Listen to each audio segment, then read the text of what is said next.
Star Consciousness, Part 2, Chapter 2, Positive, Negative, and Neutral Energies. At one time, I worked for a multinational financial corporation. The local office was managed by a man who, when he did not like what you did, was verbally abusive. The negative energy was an unpleasant experience to say the least. Maintaining a positive energy in the face of these attacks usually proved difficult.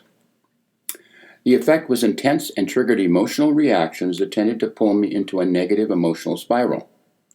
Fighting back by verbally retaliating usually resulted in more negativity. The power of positive thinking was useless. What could be done to handle the energy? I remembered the story of the man who hurled insults at the Buddha. No matter how abusive the insults, the Buddha remained unmoved. The story goes that the Buddha asked the man, "If someone offers you a gift and you decline to accept it, to whom then does it belong?" The man responded, "Then it belongs to the person who offered it." Buddha smiled. "That's correct. So if I decline to accept your abuse, does it not then belong to you?" The man walked away speechless. The Buddha accessed neutral energy. He registered the negative insults but did not react. Like water off a duck's back, the Buddha did not react or accept the insults. Where then does the energy go? It stays with the insulter. I decided to give it a try. I reminded myself to not take the manager's attacks personally, to register but not react. When he verbally attacked, I went into neutral. By going into neutral, I did not take on the negative energy.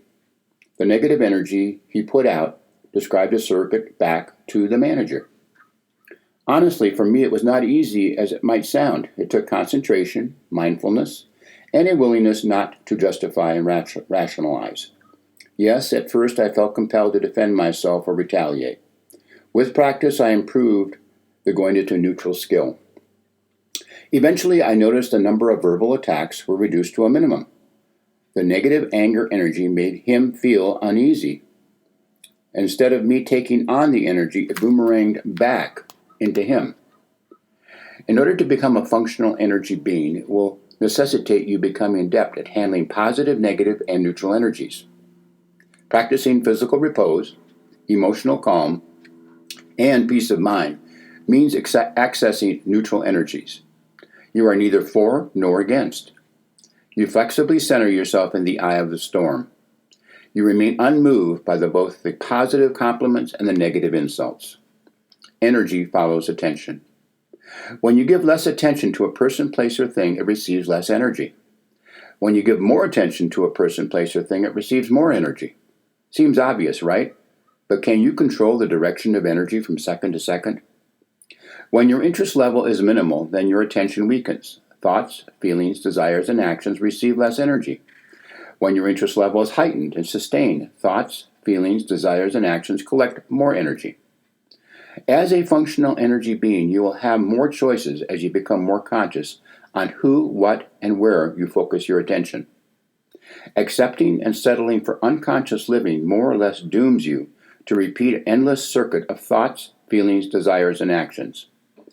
Wittmann worded it this way: everything describes a circuit. If it wasn't for a circuit, we'd have no light. Nature works according to those circuits, natural order. Once the creative force is kindled, it is deaf, dumb, and blind. It knows only one thing: to fulfill the circuit. No matter what you think about, it's a current energy trying to fulfill its circuit. When you are conscious and you go into neutral, you activate the thalamocortical gap. The automatic thoughts, feelings, desires, and actions may potentially be identified by giving them less attention, value, and energy.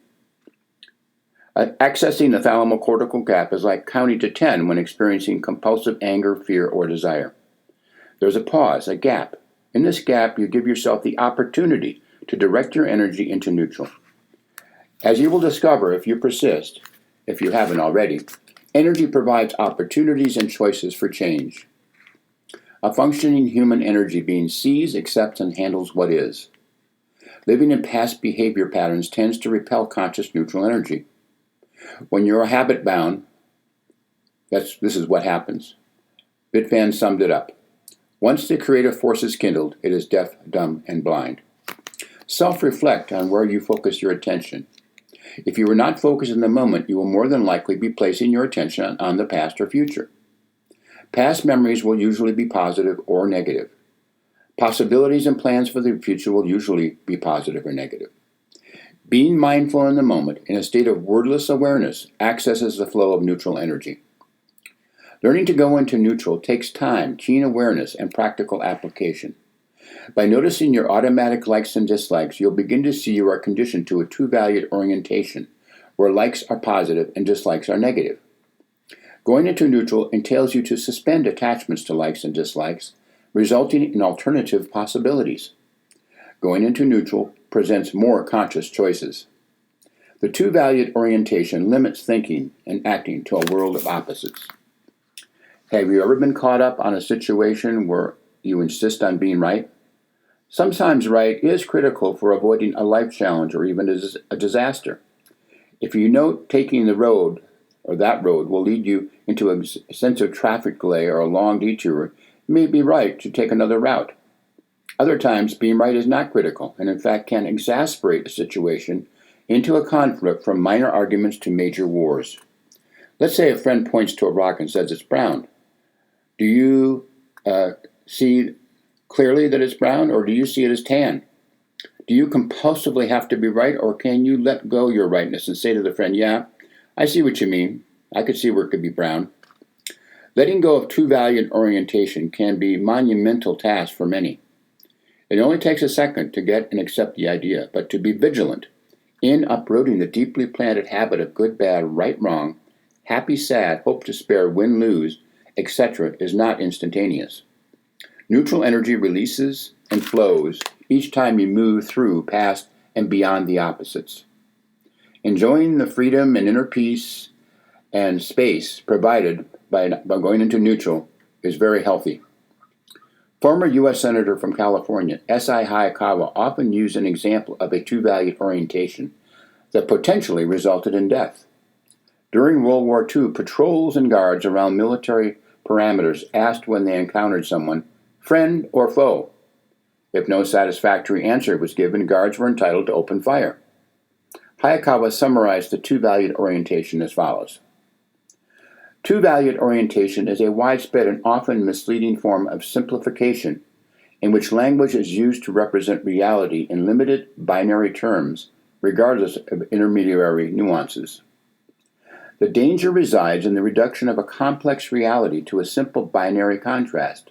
For example, yes, no, for, and against, which is easily adopted and abandoned and may discourage further discernment. It is not just two different or opposite opinions, but rather a manifestation of thought system that leaves no alternative to a binary view of reality. Chapter 2 Summary. 1. In order to become a functional energy being, it will necessitate you becoming adept at handling positive, negative, and neutral energies. 2. Energy follows attention. When you give less attention to a person, place, or thing, it receives less energy. 3. As a functional energy being, you will have more choices as you become more conscious on who, what, where you focus your attention. 4. A functioning human energy being sees, accepts, and handles what is. 5. Being mindful in the moment in a state of wordless awareness accesses the flow of neutral energy. And 6. Neutral energy releases and flows each time you move through, past, and beyond the opposites, enjoying the freedom and inner peace provided by not having to win or to be right.